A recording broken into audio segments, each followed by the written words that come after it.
Welcome to the digital frontier, the paperless classroom. This is a presentation that I did at a SchoolNet conference, and I thought I would make it into a video and just talk you through my various slides.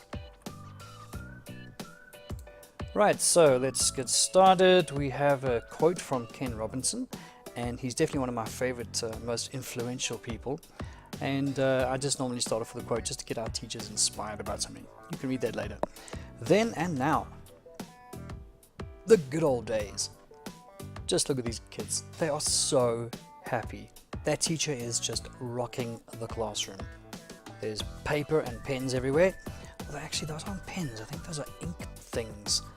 Anyway, were those the good old days? I don't know. So, let's look at what's changed. Has anything changed? Let's look. In the past and the present. Do any of you remember this? The good old overhead projector. In fact, I'm willing to bet some of you are still using this today. I'm not judging you, I'm just saying it's maybe time to move on. Was this a paper killer? Not really, no. At this point in the talk, I will have a very funny video that I like to show everyone. It's the medieval help desk. That's the link over there. Go check it out. Click on the link in the video and you can go take a look. It's actually very good. It shows how paper, it was a new technology. Very good. When you tell a teacher they have to learn a new skill, you're probably going to come up with some resistance. You might get reactions like this, maybe reactions like this, or even like this. Yes.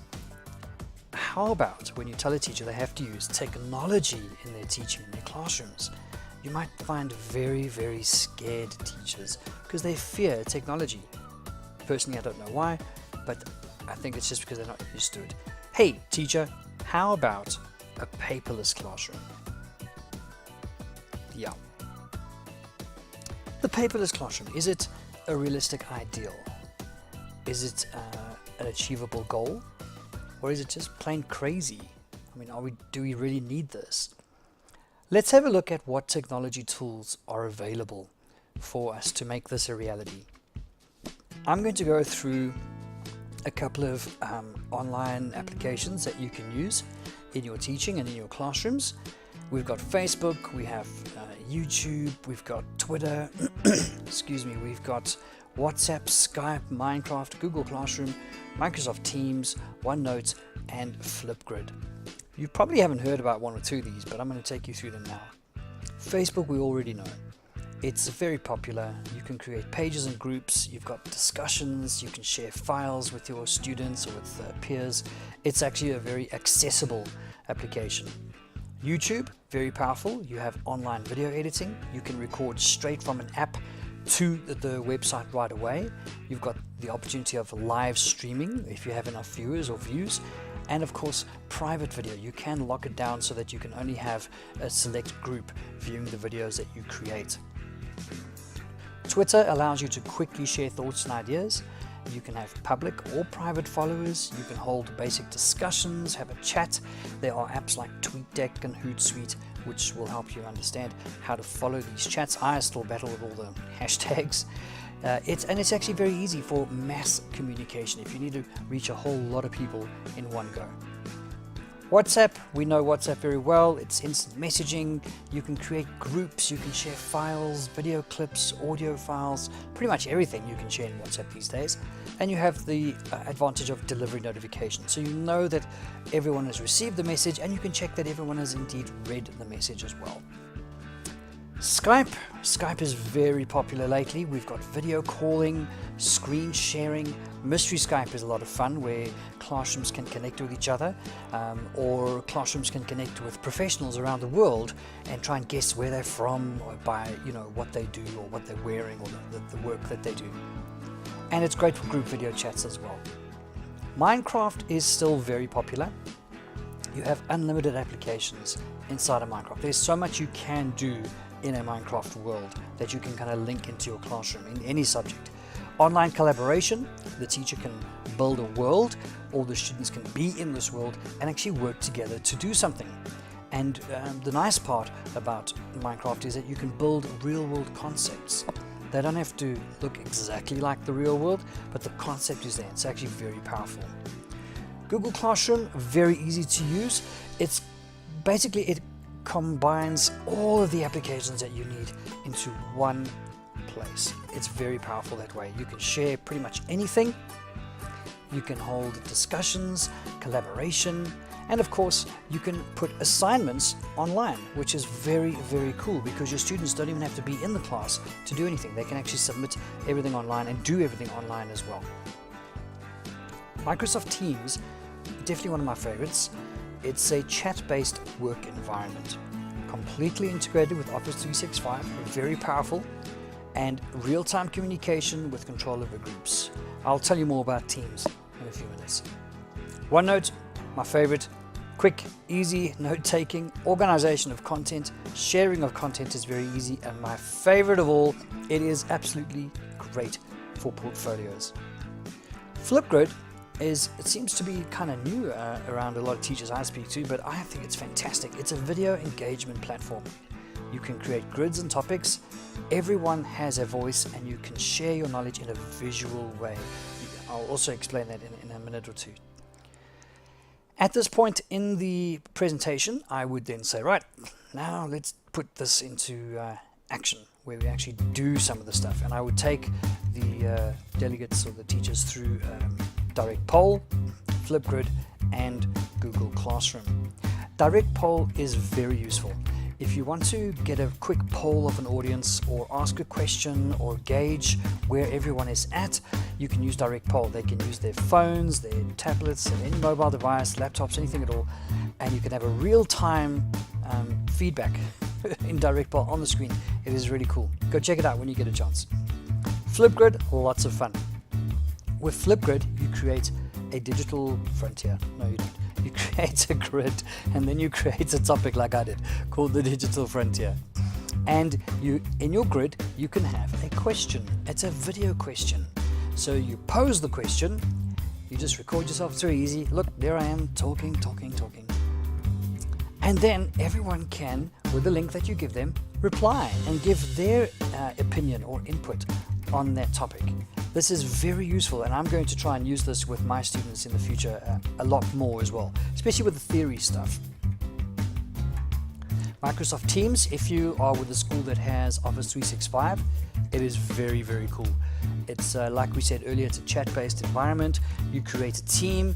In your team, you can create channels, and in these channels, you can post pretty much anything you need to, videos, files, documents, whatever you need to post, you can put inside the team. So imagine your classroom or your class as a team, and then each channel can be something different. For example, you can have a channel for assessments, a channel for classroom discussions, a channel for homework if you believe in homework. You can attach any files. They don't have to go and open up a browser. They don't have to log into their OneDrive. They don't have to access anything anywhere else. It is all directly built into Teams. Even OneNote is integrated into Microsoft Teams with a class notebook as well. No more Microsoft Classroom. It's all in Teams. Very, very cool. So you can see basically at this point, there are many options available that you can use. So then I ask at this point to my teachers, what is stopping you from trying this? What is stopping you from actually giving this a go? Here are some of the requirements I think that you will have to look at for a truly paperless classroom. You need to have decent hardware and mobile devices. You need quality internet access. You have to make use of some sort of online integrated software, and you need ICT skills, very important. Also important is the buy-in from the staff.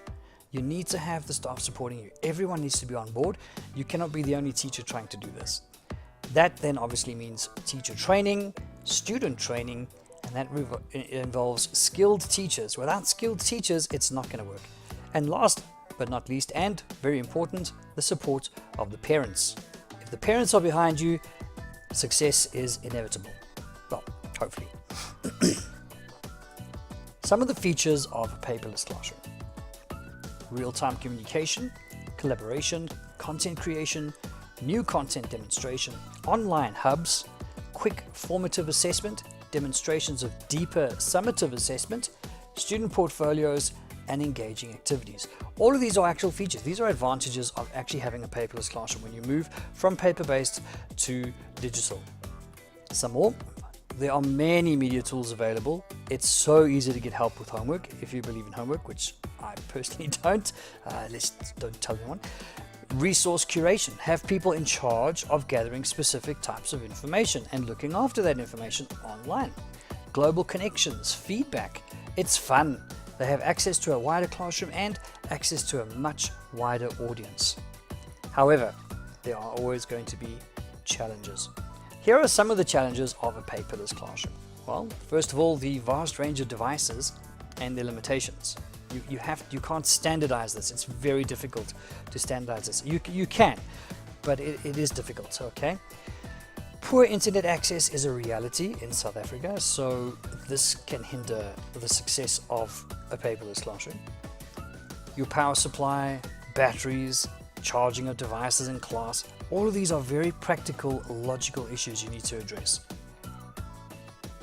Also, the different abilities of your students, resistance by staff, by parents perhaps, even the normal devices getting lost or left at home. And of course, the last one, fear. By everyone, teachers, parents, you name it. People are scared of new technology, or they're scared of what they don't understand, or if they don't know how to use something. There is always fear. So let's get back to reality, okay? Can the classroom ever truly be a paperless environment? Do we need to have a paperless environment? And should we as teachers be looking for some aspect of paperlessness in our classrooms or our teaching or assessment methods? I believe we do, just to save paper as a start. In January 2015, a whole lot of schools were given tablets, okay? Panyaza Lesufi, the MEC for Education, quotes, said, "Gone are the days when they have to write in exercise books and hand in the assignment." Okay, so he was basically talking about a paperless environment.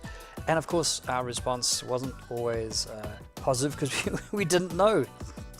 So, about a year later, what was the result? A lot of laptops suddenly grew legs, tablets, and whiteboards broke down, never got repaired, etc. Then the MEC said in about August 2016, the department has learned valuable lessons and is now ready to proceed, albeit with a refined program for grade 11. Of course, some of us were like this, I know. Right, my conclusion. I think that a level of paperlessness is possible, but there are too many hindering factors in a South African educational context. The technology is possible to allow for a paperless environment, but a lack of training, lack of support, and lack of infrastructure for teachers is also a major hindrance. So my conclusion that I would put forward to any teachers that I was presenting this to, although a paperless classroom is achievable, its full realization is far from becoming a reality in South Africa. So in other words, paper, for the moment, is around to stay. I don't think we'll ever have a completely paperless environment. Here is some reading material. If anyone is interested, we have a couple of resources there that I've found. The links will be available for you. Thank you, thank you, thank you, thank you. At this point, I would say if anyone has any questions or they want to ask anything, please feel free to do so. And if you have any questions or you'd like to comment on this, please feel free. Here are my details. There's my website, my Facebook page, my Twitter handle, and of course my email as well. If anyone is interested, I can also make my resources and my bibliography available to you. Thank you so much for watching, and I hope you got something out of this presentation. Have a great day.